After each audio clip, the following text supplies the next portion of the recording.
Welkom by ons video oor die bemeestering van ISO-instellings in fotografie. Vandag gaan ons ondersoek hoe ISO jou kamera se liggevoeligheid beïnvloed en hoekom dit noodsaaklik is om pragtige beelde in verskillende ligtoestande vas te lê. ISO-instellingsreeks van laag na hoog, elk met verskillende doeleindes.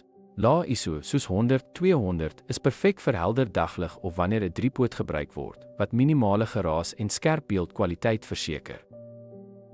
Middelreeks ISO-instellings soos 400, 800 is ideaal vir matige ligtoestande. Hierdie instellings is nuttig binnenshuis of in skaduryke buitegebiede en balanseer liggevoeligheid met hanteerbare geraasvlakke.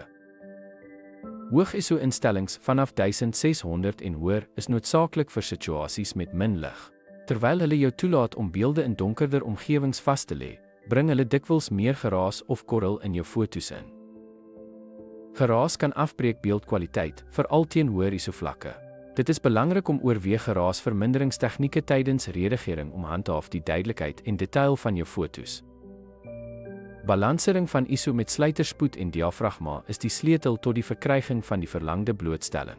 Die aanpassing van ISO help wanneer diafragma en sluiterspoedinstellings hul perke bereik, wat goed blootgestelde beelde verseker. Laer ISO-instellings behou oor die algemene beter dinamiese omvang, wat besonderhede in beide skaduwees en ligpunte vasvang. Dit is noodsaaklik om die algehele kwaliteit en diepte van jou beelde te handhaaf. Begrip van ISO-instellings bemagtig fotograwe om by verskillende ligtoestande aan te pas.